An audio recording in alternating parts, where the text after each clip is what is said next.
Olá, pessoal, tudo bem? Um grande abraço para todo mundo ligado aqui no LAC Concursos. Eu sou o professor Edenilson Moraes e a gente vai dando sequência ao nosso projeto pedagógico para buscar a sua qualificação, para buscar a sua aprovação, trabalhando para construir a sua aprendizagem histórica significativa, dando sequência ao nosso curso de História de Pernambuco focado na banca. E hoje a gente trata do assunto instituições eclesiásticas e a sociedade colonial. Nesta aula, portanto, iremos entender as funções da Igreja Católica, as funções dos missionários católicos em terras pernambucanas, principalmente no que tange à catequização dos povos indígenas. E iremos estudar também na aula de hoje as características da sociedade colonial. Quais eram as camadas que compunham a sociedade colonial pernambucana, os senhores de engenho, as autoridades administrativas, as autoridades eclesiásticas, as camadas médias, os profissionais liberais, os homens livres pobres, os indígenas e também os escravos. Falaremos sobre as características dessa sociedade, como é que ela se organizava, como é que ela estava distribuída, quais eram os conflitos existentes no interior dessa sociedade. Então, meu amigo e minha amiga, vocês são meus convidados para acompanhar essa aula, para conseguir ficar muito bem competitivo. Então, não se esqueça que o sacrifício é o intervalo entre o seu objetivo e a sua glória. Não tenha a menor dúvida que o seu sacrifício vai ser recompensado, a sua dedicação, o seu esforço, a sua perseverança tem muito valor, vão ter um grande resultado, vão ser um grande handicap a favor de um bom desempenho no dia da sua prova. Então vamos lá, foco total, sangue nos olhos, a faca entre os dentes, para a gente conseguir foco na aula, para a gente conseguir assimilar o máximo de conhecimento e chegar bem preparado no dia da prova. Então vamos lá, vamos começar falando sobre as instituições religiosas. Agora sim, estão aí as instituições eclesiásticas.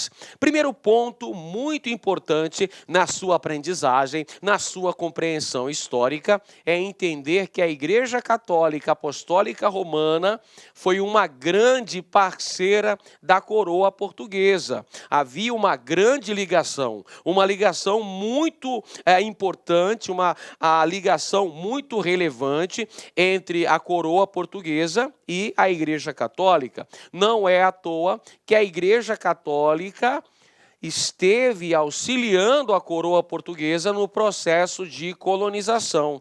Se a gente reportar lá para a época da chegada dos portugueses ao Brasil, em 22 de abril de 1500, a esquadra comandada por Pedro Álvares Cabral trazia alguns religiosos. Dentre eles, o Frei Henrique de Coimbra, aquele que celebrou a primeira missa no Brasil. Está percebendo? Desde o início do processo de expansão marítima e comercial, desde o início da presença portuguesa nesse território, já tínhamos uma participação expressiva da Igreja Católica. A Igreja, olha só, parceira da coroa portuguesa, vai auxiliar no processo de colonização. Vale dizer também, pessoal, que a Igreja Católica estava subordinada à coroa portuguesa através do regime de padroado, ou seja, havia um controle estatal sobre a Igreja. A coroa portuguesa comandava a Igreja Católica, porque vigorava lá, em Portugal, o regime de padroado. E é lógico que a Igreja Católica tinha a função de difundir os valores do cristianismo e também os valores europeus, os valores considerados de padrão civilizatório europeu. É bom você perceber isso, pessoal, que os europeus, no caso específico que nós estamos falando, colonização brasileira, lógico, é dos portugueses. Os portugueses vêm calcados com uma mentalidade europeia, evidentemente. Então, quando eles se deparam com aqueles milhares de indígenas, eles vão encará-los de uma forma pejorativa, de uma forma discriminatória. O indígena vai ser visto como um inferior em relação ao branco europeu, considerado civilizado, ao passo que o indígena vai ser considerado primitivo, vai ser considerado como um bárbaro. Então nós temos aí o predomínio de valores europeus, dessa tendência de uma visão eurocêntrica. Presta bem atenção. Tendência de uma visão eurocêntrica. O europeu se encarando como centro do mundo. E o que está na periferia seria o bárbaro, seria o primitivo, o selvagem. Então há uma visão nesse choque de culturas, com a chegada dos portugueses ao Brasil, se deparando com os vários povos indígenas. A visão do português é de que ele é o superior, ele é o civilizado e o índio é o selvagem. Perfeito? Então a Igreja Católica vai atuar nesse contexto histórico em Pernambuco. De que maneira? Olha, a função da Igreja Católica e dos missionários religiosos que vêm para Pernambuco a partir do século XVI é de promover a conversão dos povos indígenas, de promover ali a catequização indígena. Essa é a grande função, esse é o grande objetivo da Igreja Católica para promover uma colaboração, um auxílio ao projeto de colonização implantado aqui em Pernambuco pela coroa portuguesa. Com isso, temos já no século XVII a implantação da prelazia de Pernambuco, em 1614, melhor dizendo, pessoal. Em 1614, temos a criação da prelazia de Pernambuco. E pouco tempo depois, já no final do século XVII, temos o estabelecimento do Bispado de Pernambuco. O primeiro bispado que existiu no Brasil foi o Bispado de Salvador. Os senhores bem lembram que Salvador foi a primeira capital do Brasil, fundada por Tomé de Souza lá em 1549, e ele trouxe o primeiro bispo do Brasil, o bispo Dom Pero Fernandes Sardinha, aquele mesmo que foi devorado pelos índios caetés em ritual de antropofagia. Pois é, Pernambuco também ganhou o seu bispado, mas isso demorou um pouquinho mais. Foi em 1676.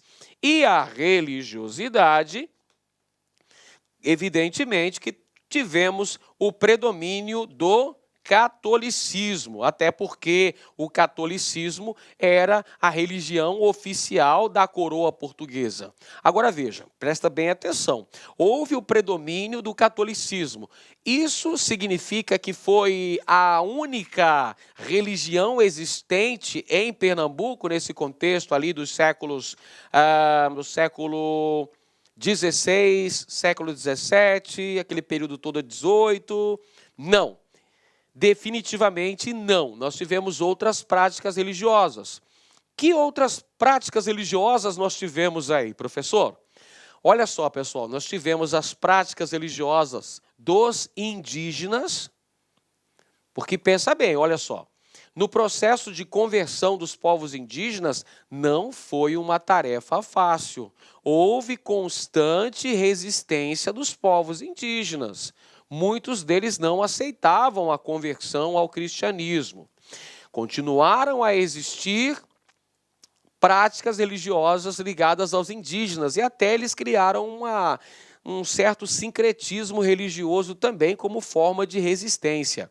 E além disso, meus amigos, nós não podemos esquecer também das manifestações religiosas de matriz africana.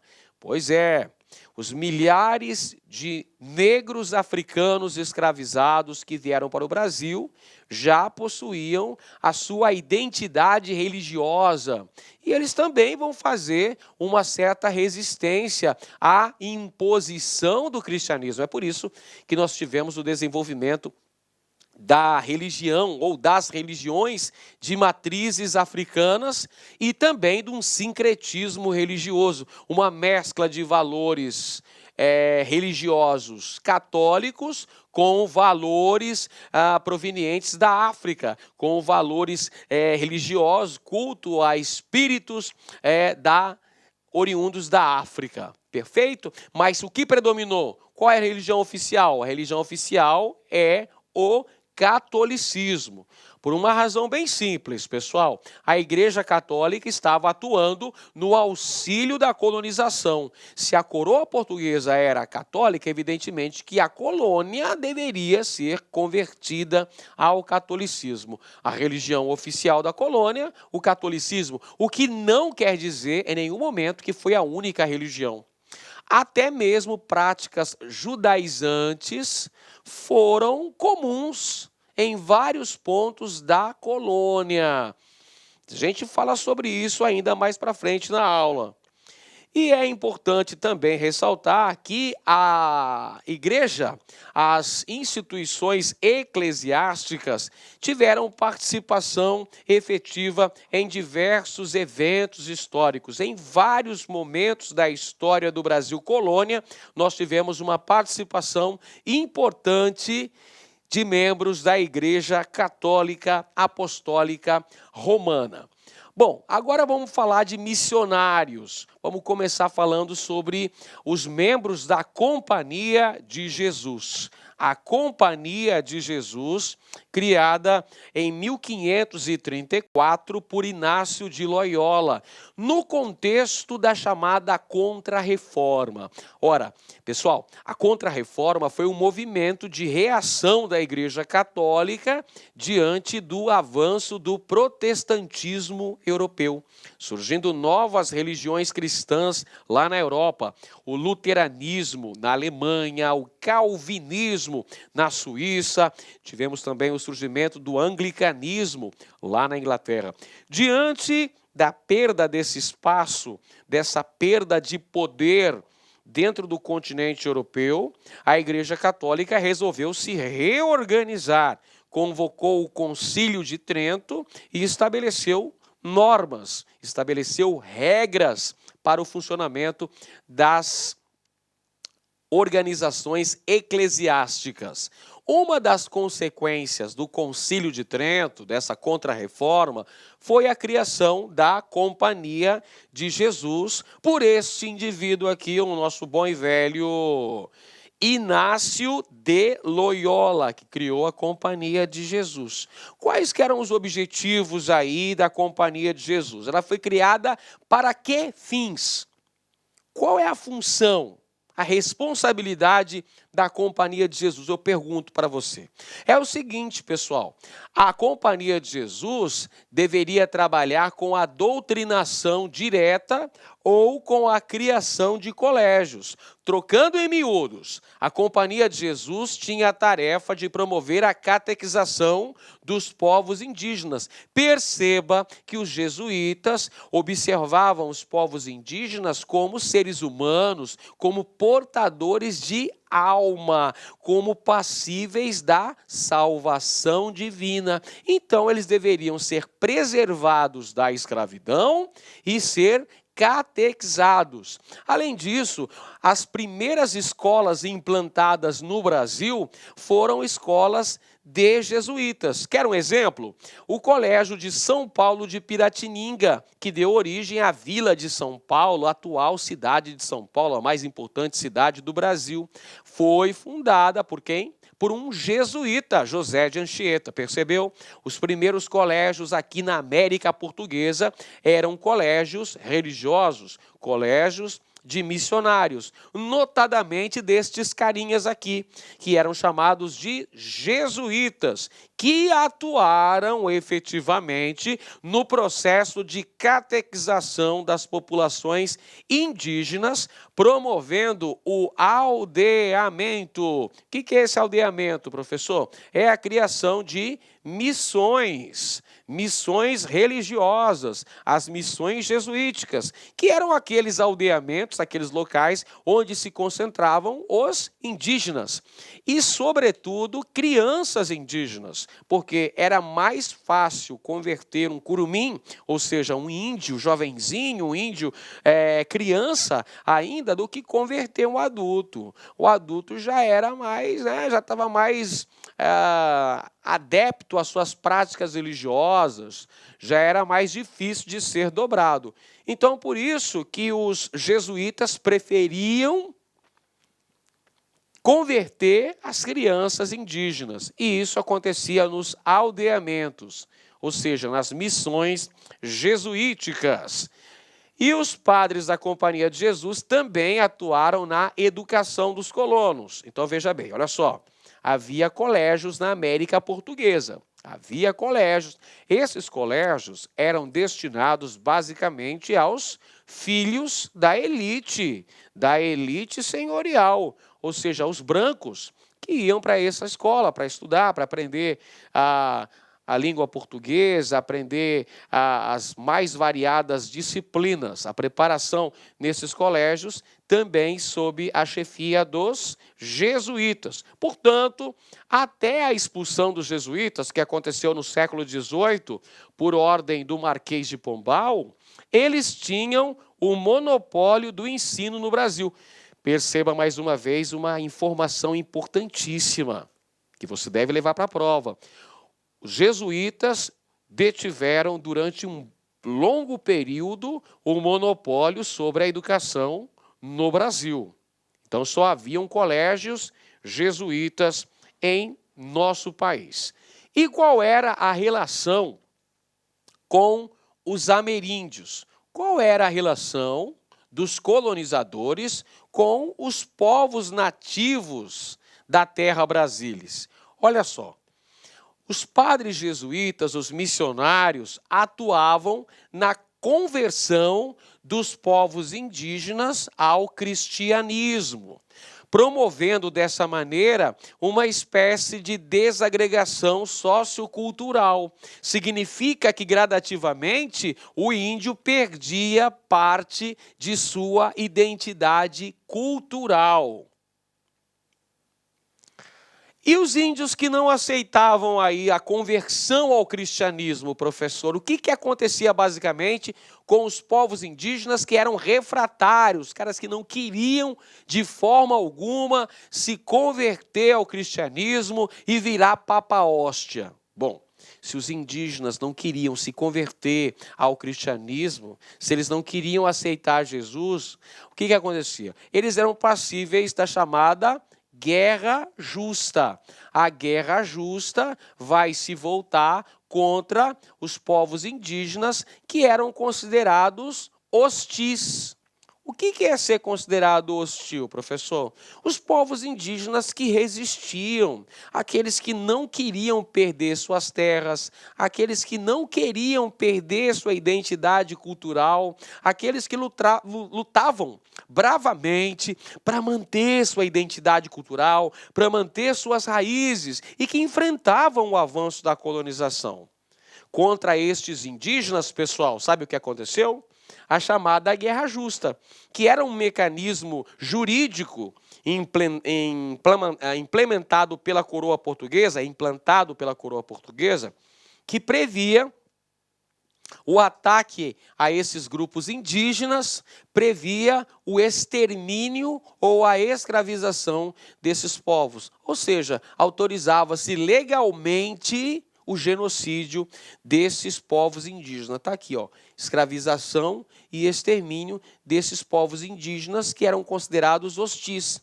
Eles só eram considerados hostis porque resistiam ao avanço da colonização. Esses indígenas eram mais duros na queda, não é mesmo? Ou seja, eles não aceitavam a conversão ao cristianismo, eles atacavam grupos de colonos que entravam em suas terras, eles praticavam saques, roubos, cometiam assassinatos e, principalmente, também praticavam a antropofagia. Então, eram alvos da justiça portuguesa através da guerra justa. Percebeu aqui o caráter dúbio, o caráter paradoxal da legislação em relação aos índios? Se os índios aceitassem a conversão ao cristianismo, eles deveriam ser preservados da escravidão. Porém, se eles promovessem atos de resistência, considerando-se como hostis, eles seriam alvo da ira da justiça portuguesa, que promoveria guerra justa para a destruição desses povos indígenas. Outro aspecto importante, ao se analisar as organizações eclesiásticas estabelecidas no Brasil, com destaque para a capitania de Pernambuco, nós tivemos a presença dos visitadores, os visitadores do Tribunal do Santo Ofício, ou seja, da temível Inquisição da Igreja Católica, que vinha para a América Portuguesa justamente para promover a prevenção das heresias. O que eram heresias? Eram práticas religiosas consideradas ofensivas à doutrina católica. Qualquer tipo de manifestação religiosa que não fosse seguindo os preceitos da Igreja Católica, seguindo o que foi determinado no Concílio de Trento, seria considerado heresia. Por exemplo, a prática da magia, a prática de religiões judaizantes, a prática de sodomia, ou seja, de homossexualidade, todas essas aí eram consideradas heresias e eram passíveis dos castigos implantados pelos visitadores. Castigos que iam desde penas comuns ao degredo, até mesmo a morte na... Olá, meus amigos, minhas amigas, sou o professor Luiz Antônio de Carvalho, com muito prazer, muita satisfação, estou aqui para fazer um convite muito especial para vocês que estão estudando, estão se preparando para o concurso da Polícia Militar de Pernambuco 2018. Este concurso já foi autorizado, a banca examinadora já foi contratada e com certeza nos próximos dias aí, próximas semanas, nós teremos a publicação do edital. E nós aqui da Lá Concurso, sempre saindo na frente, nós elaboramos um super curso pré-edital para a Polícia Militar de Pernambuco 2018, tudo bem? Um super curso aí para a galera. E é o seguinte, o que eu quero falar para vocês é o seguinte, esse curso está baseado 100% no concurso anterior, no edital do concurso anterior. Ah, professor, vai sair um novo concurso, um novo edital, e se tiver alterações, fique tranquilo porque nós aqui da Lá Concurso, eu, professor Luiz Antônio de Carvalho, eu sou o proprietário do site e faço um compromisso com você, tá certo? Faço um compromisso com você. Quando o edital for publicado, e se você tiver aí alguma alteração, for necessário algum ajuste na nossa grade de aula, no nosso conteúdo, vocês podem ficar tranquilos que nós aqui da LAC, nós iremos atualizar a custo zero para os nossos alunos, né? Esse curso custa apenas 10 parcelas de R$30, 10 parcelas de R$30, prazo de acesso 120 dias. Durante esse período você pode assistir quantas vezes quiser e na hora que desejar. Tá certo, meus amigos? Detalhe, peço desculpa para vocês, essa videoaula que você está assistindo no YouTube é apenas um pequeno pedaço, um pequeno trecho do nosso curso completaço, tá certo? Nosso curso super competitivo de PM Pernambuco 2018. Tá certo, meus amigos? Forte abraço, fique com Deus. Tchau, tchau.